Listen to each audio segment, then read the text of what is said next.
friends, to the second episode of everything pertaining to baptism. Welcome, Pastor Prabhakar, once again. The question that is often asked is, what are the conditions for baptism? What should one expect to fulfill as conditions before they take baptism? Yes, Asal, what happens is many places, once a child, in many denominations, once a person is 14, 15 years old, then they give him baptism. They don't understand what is baptism also. But then they give immersion baptism. So, but that is not what the Bible teaches. When we study the scriptures, there are at least 4 conditions to be fulfilled before a person can take baptism. So that is very much needed, because now baptism has just become a ritual. Anybody comes and takes baptism, and then there is no change in their lifestyle. You know, many times we see earlier they were dry sinners, now they have become wet sinners because they have taken baptism. Yeah. So the 4 conditions are, when we read the 2nd chapter of Acts and verse 38, we know this very, very famous scripture where Peter is preaching the first sermon, we can say, of the church, and he says, repent and be baptized. Okay, so the first condition is repentance.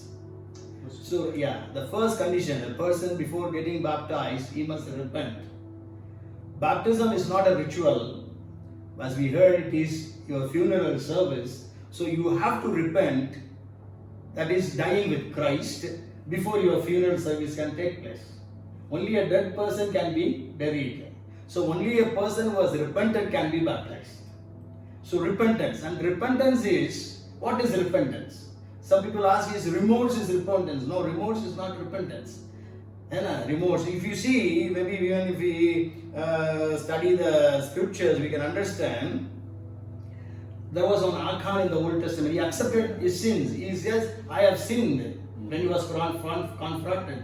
But that was not repentance. We know later on he was stoned to death. The discovery led to the remorse. Yeah.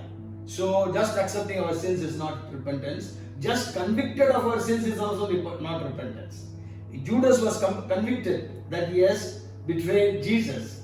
That conviction is not sufficient for repentance. Conviction is not equal to repentance. And just confessing your sins is also not repentance. Many people say, I have sinned.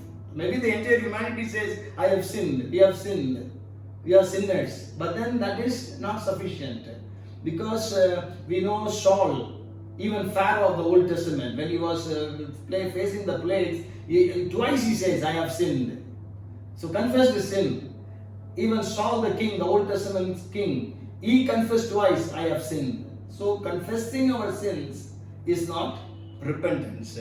And just sorrowing, when we read, you can read for yourself 2 Corinthians 7th chapter verses 8 to 11, it speaks about 2 kinds of sorrow. One is divine sorrow, a godly sorrow. Another one is worldly sorrow. Maybe you can have worldly sorrow. Oh, I have sinned, I have done this, I have done that. Worldly sorrow. That does not mean repentance. We really need to have godly sorrow. So now maybe the steps to repent. First, you need to be convicted of your sins. That's what we read in Acts 2:37. When Peter was preaching, the people were pierced in the heart. So convicted. So being convicted, then acknowledging the sins. Okay, confessing the sin. As we know, in Luke chapter 15, when Jesus was talking to the prodigal son, the son came to his senses. Then he realized, I have sinned against God and against you, Father. So he realized or acknowledged that he was sinful and sorrowing for our sin. That is godly sorrow, which speaks about in the 7th chapter of 2 Corinthians, about which I already told you. You read it, you can understand what godly sorrow means. And then forsaking your sin. Not only confessing is sufficient, because if we read Proverbs 28 and verse 13, whoever hides his sin will be destroyed, but whoever confesses and forsakes will receive mercy. See, confessing of sin, anybody can do. But forsaking is actually repentance. You are forsaking that sin, that you will never do the sin again. So, not only you are forsaking the sin, along with that you have to accept Jesus as your Lord and Savior. That is biblical repentance. Many people today may be repenting of their sins, maybe giving up their bad habits. That is reformation. But reformation cannot take you to heaven. You need to be having transformation. So accepting Jesus. So actually the Greek word for repentance, no, it is metanoia. Metanoia means you are going this way, you are taking roundabout turn and you are going this way. So there is a change of your thoughts, your perspectives, your attitudes, your actions, and every area, your desires, all those things are changed. So that is repentance. So a person only when he has repented of his sins, he can take baptism. But sure, there is a question. We are living in a sinful world. So is it that once you take baptism, you can never sin? Maybe you can fall in sin, but habitually you don't sin, because the Bible says in 1 John 3:9, whoever is born of God, he will not sin, because the word of God, the seed of the Lord is in his heart. So he cannot sin. Means, it surely says in the translation, they will not sin, but then it is, habitually you won't be sinning. You won't be an habitual offender. But you will be, sometimes because of our weaknesses, we can fall into sin. But the Bible is very clear in 1 John chapter 2, verses 1 and 2. These things I write that he should not sin. But even if somebody sins, let him understand that there is an advocate for us. And he is the propitiation not only for our sins, but for the sins of the whole world. So there is always an opportunity for us to repent, even after taking baptism. So don't think, oh, I may fall into sin, so I cannot take baptism. Don't think in that way also. But you have to take a step of faith by taking baptism once you have repented. So the first thing is repentance. So repent and then be baptized.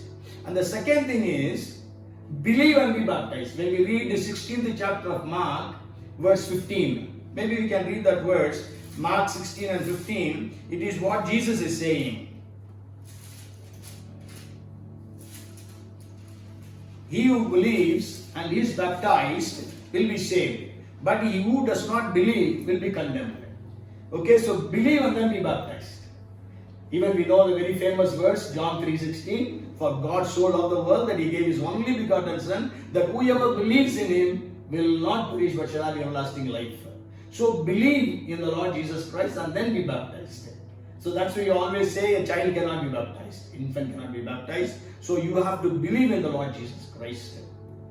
So we have to be believing in Jesus, that he came in this world, he died and he rose again and he ascended to the Father in heaven, and then he's going to come back again and he's going to come and judge the world. He's coming to take the church and he's preparing a place for us in heaven. We have to believe that there is one God and there is no other God apart from him, the God of the Bible, the God, the Creator, the Savior, the Redeemer. He has manifested himself as Father, Son, and the Holy Spirit. So we have to have these beliefs.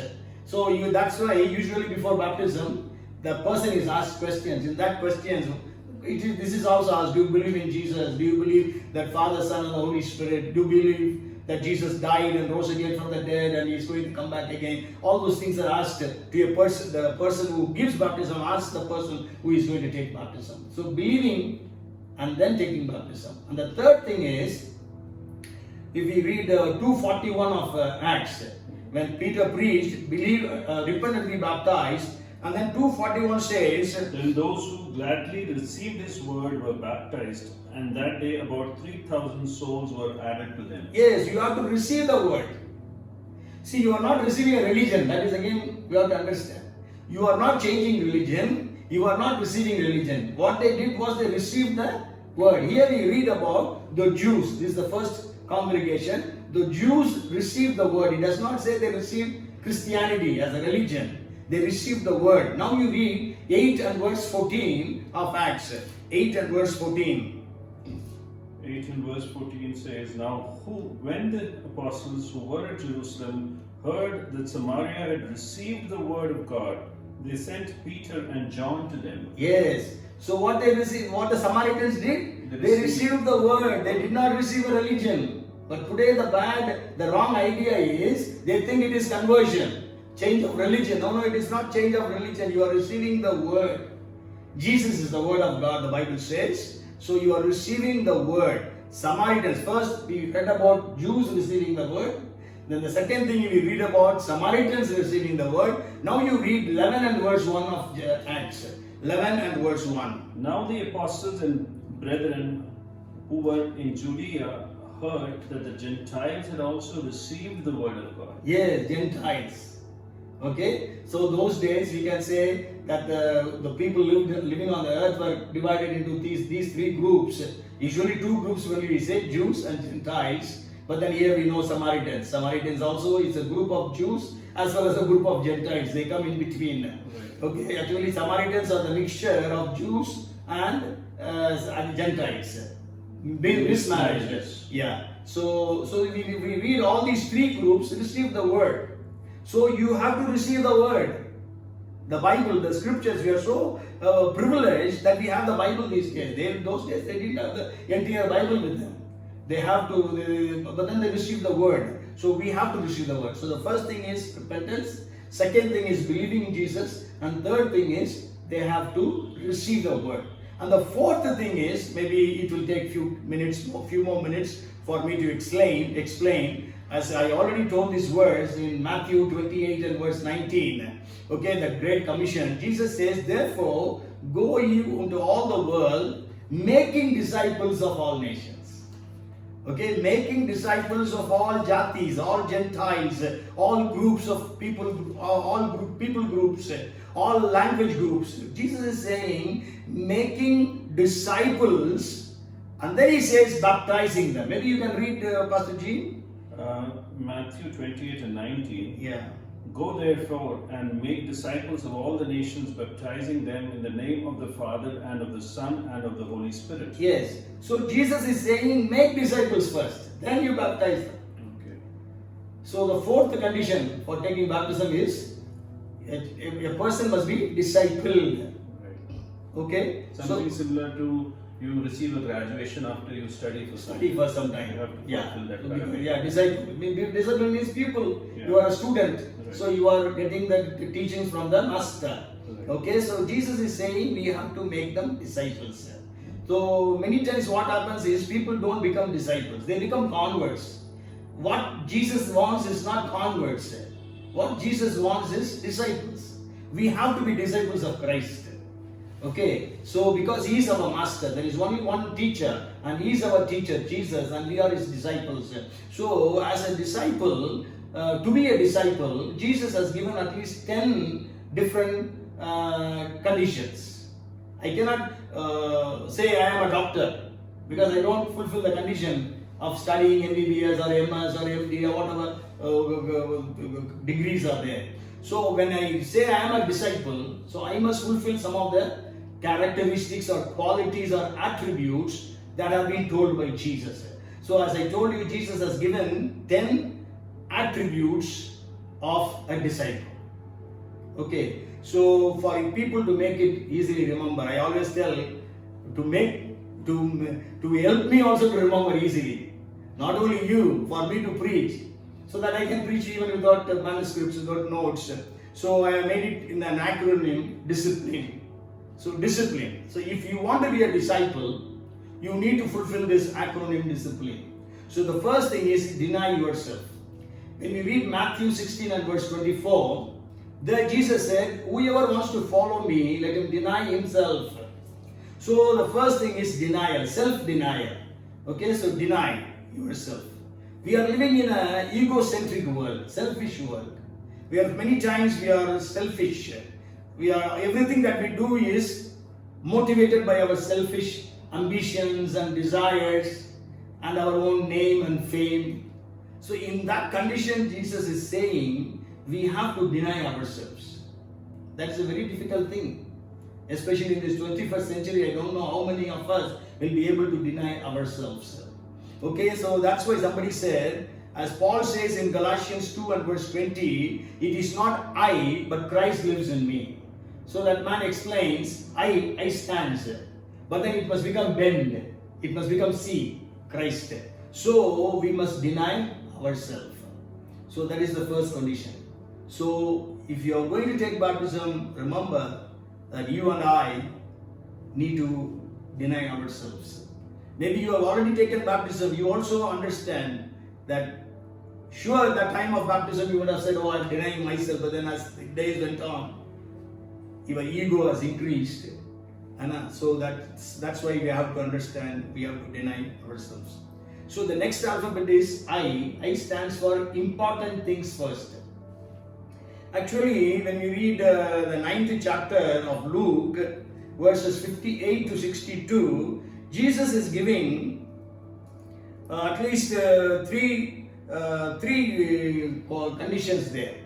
And one condition is, if you read the 9th chapter, verses 59 and 60, there was one man who came to Jesus. Jesus told him, follow me. But then he said, Lord, let me go and bury my father. Jesus said to him, let the dead bury their own dead, but you go and preach the kingdom of God. When you read this, it looks like Jesus is a cruel master. He's a cruel teacher. A man is coming and he's saying, let me go and bury the dead, my father. Jesus is saying, let the dead bury the dead and you preach the gospel. But then we have to understand the background, the context. First of all, if his father would have died, he would not be with Jesus. Right. He would be with the house, looking after the funeral service. Second thing, if his father would have died, he would have come to Jesus to tell him, Lord, come and raise him up. Because Jesus was able to raise the dead to life. So this means that his father did not die. He was procrastinating. He was postponing that. Means he is telling, once my father dies, then I will come and do the ministry. Who knows whether he dies first or the father dies first. So that's why you have to set your priorities right. First things first. Important things first. Okay, you have to set right your priorities. What are your priorities today? So if you are to be a disciple, you have to reorganize, reorient, reprogram your priorities. That is very important. Today our priorities are many times out of order. Okay, so let us come back to God, have intimacy with God. There are so many priorities that the Bible gives. Means having intimacy with God, praise and worship, prayer, all those things are there. Holiness and witnessing, so many things are there which are priorities for us.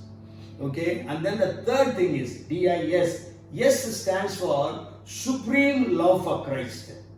When we read 14th chapter of Luke, verses 26 and 33, when we come into this world, we have two things. Can you think what are the things we have? A child born into this world, as we grow, we have two things which are we can say which are so close to us. What are the two things?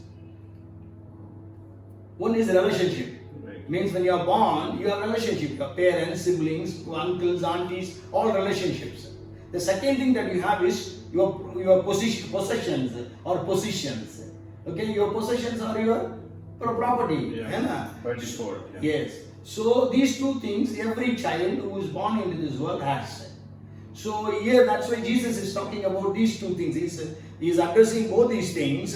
And in that the 26th verse, maybe you can read, Pastor G. If anyone comes to me and does not hate his father and mother, wife and children, brothers and sisters, yes, and his own life also, he cannot be my disciple. Yes. So it's actually the word is hating, it says, but then in some other versions means our uttermost love must be for Jesus. That's why supreme love for Christ. So Jesus says, if anyone comes to me and does not, it does not hate, hate is not a right word, means the highest love must be for God. Then only all these others must come. So means the first place is for God. That is actually what is Jesus meaning. The first place is for God. So in terms of the supreme love for Christ, in terms of your relationship, above all your relationships, your ultimate and supreme love is for Christ.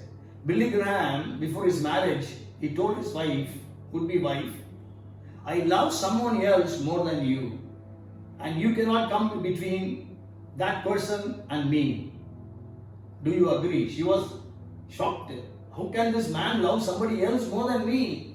Then he says, the person whom I love the most is Jesus. You come next. Then she understood. So that must be our commitment. Means our utmost, supreme love must be for Christ. And then the second thing is, it is in regard to relationships. And then the 33rd verse, if you read, So likewise, whoever of you does not forsake all that he has cannot be my disciple. yes. And again, the second is in terms of possessions. You must be willing to forsake all and follow Jesus. Okay? So we have to forsake all and follow Jesus. So the third thing is we have to have supreme love for Christ. So that's why Jesus said, do you love me above all these? He asked Christ from Peter. Okay? And we know we have to love God.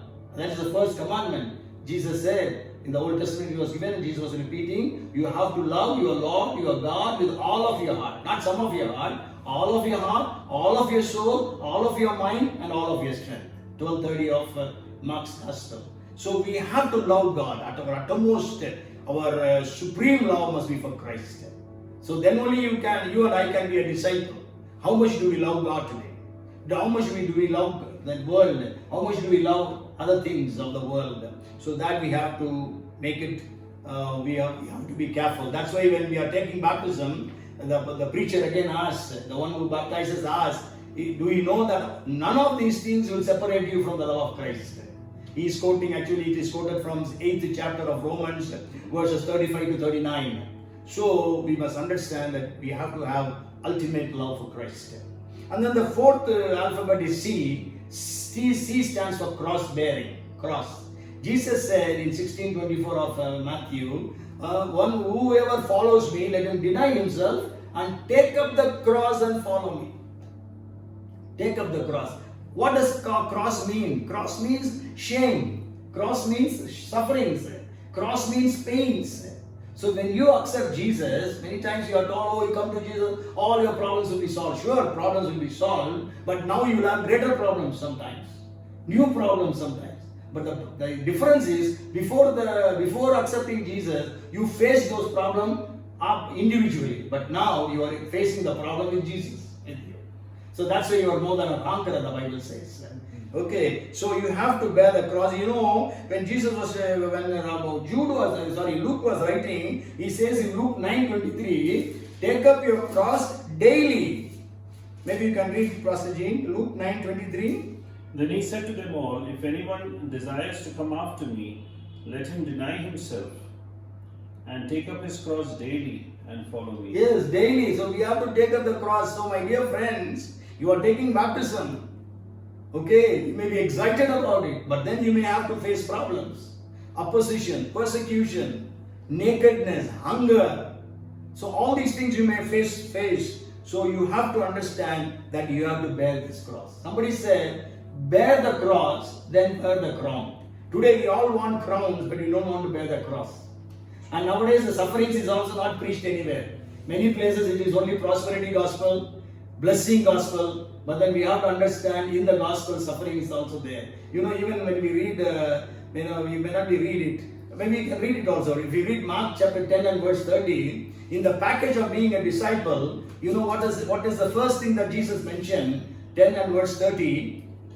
Who shall not receive 100-fold now in this time, houses and brothers and sisters and mothers and children and lands with persecutions? With persecution, see? In some version, the persecution word comes first.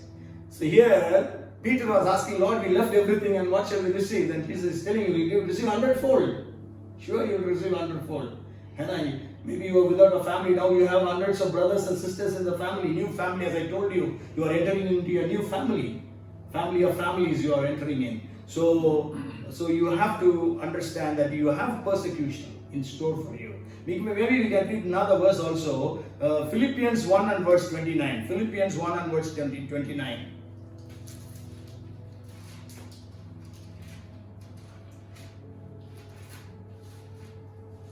Philippians 1:29. For to you it has been granted on behalf of Christ not only to believe in him, but also to suffer for his sake. Yes, not only to believe, but to suffer for his sake. So suffering is there. When you are a disciple of Christ, you have to go through sufferings. Don't think you have come to a place of bed of roses. Our sufferings end only at our death.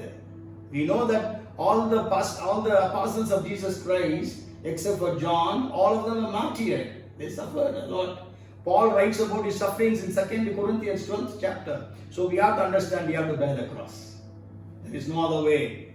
We cannot avoid the cross. And then the next alphabet is I. That is 8:31 of John. The Bible says, Jesus says, then Jesus said to those who believed him, if you abide in my word, you are my disciples indeed. So I stands for in my word. We have to abide in the word. See, you are baptized because you received the word. Now you have to abide in the word. You become a disciple because you received the word. Jesus said, follow me. They followed him. So then they have to remain in the word. So we have to remain in the word. Jesus said, if you abide in me and my words in you. So we have to abide in the word of God. That means the word of God must become a part and parcel of your life. Word of God. Okay, and then the next alphabet is P, and it stands for productivity. If you read John 15 and verse 8, John 15 and verse 8, Jesus says again, 15 and 8. By this my Father is glorified, that you bear much fruit, so you will be my disciples. Yes, bearing much fruit. So if you are a disciple of Christ, then you and I need to bear much fruits. Fruitfulness is very much needed. So that is one of the signs of a disciple. So you and I need to be fruit bearing. Okay, we know there are two kinds of fruits. One is internal fruits, fruit of the Spirit. 5:22-23 of Galatians, and even Colossians chapter 1 verse 10 to 11. We can read about fruits of righteousness and all those things. Along with that, there is another fruit that is the external fruits that is bringing souls into Jesus. So we have to win souls for Christ. The Bible says the little one will become 1,000, small one a mighty nation. So we need to bring souls unto the kingdom of God. So both these things are needed because God does not allow anything that is unproductive. Okay, we all may be remembering when that fig tree there was no fruit in that fig tree. Jesus cursed. So even about in the 13th chapter of Luke, verses 6 to 9, Jesus speaks about the unfruitful fig tree. So we have to understand that we have to be fruitful. Those who are already baptized, let us examine ourselves how much our life is fruitful. Okay, and then the next alphabet is L. L stands for love one another. Jesus said in John 13, verses 34 and 35, that Jesus said, this is the new commandment that I give you, that you have one love for one another. By this the world will know that you are my disciples. So loving one another. So that is very important. Loving one another as Jesus has loved us. Not you are loving me as I love you, but then you are loving as Jesus has loved us. Bible says Jesus loved the church and gave himself for the church. So we have to love one another even to the extent of giving our lives. Because if you read, or maybe we can read that verse, 1 John 3:16. We all know the very famous verse, John 3:16. But 1 John 3:16 says that we have to give our lives for our brethren. By this we know love, because he laid down his life for us, and we also ought to lay down our lives for the brethren. Yes, we have to lay our lives for our brethren. Our loving one another means even to the extent of giving our lives.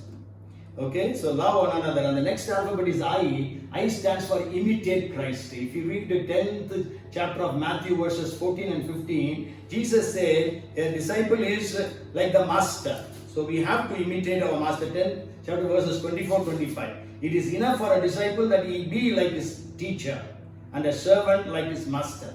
So we have to be like Jesus. Our life must exhibit Jesus. We have to represent Jesus.